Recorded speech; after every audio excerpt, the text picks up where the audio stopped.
공복에 먹어야 되는지 아니면 음식 먹고 나서 먹어야 되는지 언제 먹어도 상관이 없는 건지 굉장히 마블링 좋은 소고기라든지 아니면 삼겹살이라든지 이런 음식을 먹었을 때는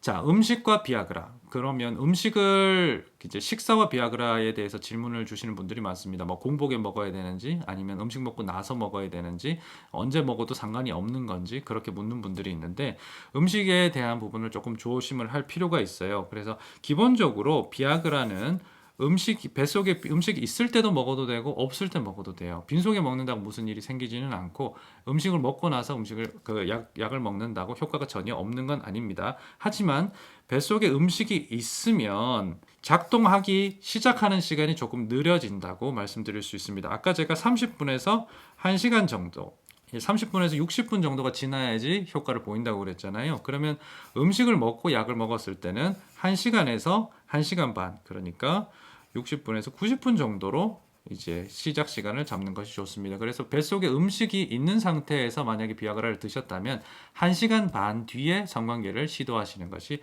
가장 안전하다라고 말씀을 드리고요. 특히 지방질이 많은 음식을 먹었을 때 더욱 느려지는 경향이 있답니다. 그러면 여러분 미국 같은 경우에는 이제 치즈버거에 뭐 포테토 프라이 이런 거 먹었을 때 훨씬 더 길어질 수 있다고 그렇게 설명되죠. 우리나라는 뭐가 있을까요? 바로 굉장히 마블링 좋은 소고기라든지 아니면 삼겹살이라든지 이런 음식을 먹었을 때는 거의 2시간 뒤에 성관계를 가지는 것이 가장 이상적이지 않나. 1시간 반에서 2시간 정도의 성관계를 시도하는 것이 알맞지 않나 그렇게 말씀드릴 수 있습니다. 그래서 이런 음식에 대한 개입을 판단하기가 힘드시다면 그냥 공복에 드시고 1시간 뒤에 성관계를 가지는 것이 마땅하고요. 음식을 먹고 어쩔 수 없이 음식을 먹고 관계를 가져야 한다면 지방 함량이 적다면 1시간 반, 지방 함량이 많다면 거의 2시간까지 뒤에 성관계를 가지는 것이 올바르겠다. 그렇게 말씀을 드릴 수 있습니다.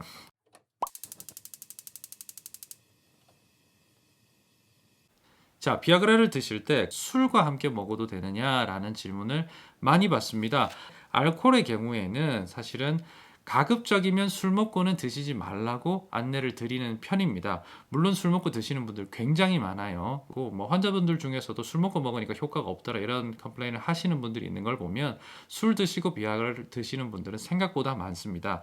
그런데 술을 먹고 나서 약을 먹어도 된다 안 된다를 이 제약사에서 전혀 제시를 하지 않고 있습니다. 거기에 대한 데이터가 없다라는 뜻으로 받아들이시는 게 좋을 것 같습니다. 거기다가 비아그라가 만들 수 있는 아까 부작용들을 제가 말씀을 드렸죠. 머리가 아플 수 있고 얼굴에 열이 오를 수 있고 어지러울 수 있다. 시야가 흐릿할 수 있다. 제가 그렇게 말씀을 드렸죠. 근데 술을 마시면 어떻게 됩니까? 술을 많이 마셨을 때 머리가 아플 수 있고 얼굴이 붉어질 수 있고 어지러워질 수 있죠. 그러면 비아그라를 드시고 술을 드시고 나서 이런 부작용이 발생했을 때 이게 술 때문인지 비아그라 때문인지 알 수가 없겠죠. 두 번째로 이 두 가지가 중첩이 돼서 머리가 심하게 아프고 얼굴이 심하게 붉어지고 심하게 어지러울 수도 있겠죠. 시야도 심하게 영향을 받을 수가 있겠죠. 그러다 보니까 술을 많이 드신 상태에서 비아그라를 드시는 것은 동일한 부작용을 더블로 겪게 되는 그런 중첩 현상을 겪을 수 있기 때문에 추천할 만한 사항이 못 된다. 그렇게 기억하시면 되겠습니다.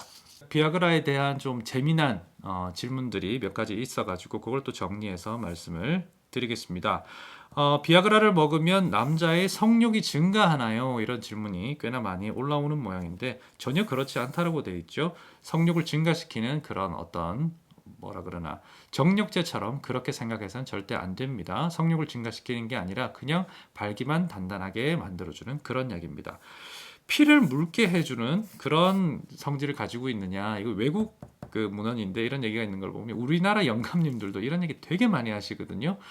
전 그런 분도 봤어요. 비아그라 100ml 몇 알씩 타가셔가지고 집에서 이렇게 망치로 깨세요. 이렇게 망치로 깨셔가지고 그걸 하루에 이렇게 새끼 손가락에 침 묻혀가지고 이렇게 한 번씩 이렇게 매일매일 혓바닥에 이렇게 빨아 드시는 분을 제가 본 적이 있습니다. 말려도 계속 그렇게 하십니다, 그분은. 그리고 왜 그렇게 하시냐고 물으면 이게 피를 묽게 만든다고. 그걸 먹으면 혈액순환이 잘 된다고 굉장히 강력하게 믿고 계세요.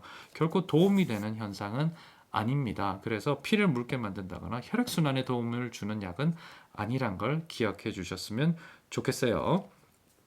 자, 그러면 비아그라를 먹을 수 있는 가장 젊은 나이는 언제입니까? 자, 가장 젊은 나이는 바로 18세입니다. 만 18세 이하로는 연구 데이터가 없어요. 그리고 이 이하로는 특별히 발기가 잘 안 될 일도 그렇게 많지는 않겠죠. 그리고 성관계에 대한 우리가 통염상 이 아래에는 이 약을 처방하는 것 자체가 좀 문제가 있다. 그렇게 이야기를 할 수 있겠습니다. 실질적으로 21살, 20살 이런 분들도 심리적인 발기부전이 너무 심각할 때는 제가 비아그라 처방하거든요. 이렇게 카운셀링하고 그리고 뭐 운동요법이라든지 스트레스를 줄일 수 있는 것, 긴장감을 감소시킬 수 있는 다양한 설득이나 얘기를 해봐도 이 사람들이 계속 이 환자가 계속 발기부전을 호소할 때는 그 발기부전을 호소하는 기간이 길면 길수록 정신적인 데미지가 강해지기 때문에 그걸 피하기 위해서라도 비아그라를 처방하면서 카운셀링을 지속하는 그런 경우가 있습니다. 그래서 굉장히 젊은 나이, 18세만 넘었다면 젊은 나이에도 비아그라를 사용하는 게 그렇게 위험하지는 않다. 허가된 사항이다. 그렇게 말씀드릴 수 있겠습니다. 자, 오늘 여러분 비아그라에 대한 이야기를 한번 나눴습니다. 비아그라 100ml짜리 하나 제가 구해가지고 오늘 비아그라에 대한 이야기를 쭉 나눠봤는데 여러분들께서 비아그라에 대한 또 다른 궁금한 점들이 있으시면 댓글로 남겨주시면 제가 대답할 수 있는 부분들을 찾아서 또 대답해 드리도록 아니면 새로운 방송을 만들어서 또 추가적인 정보를 드리도록 하겠습니다.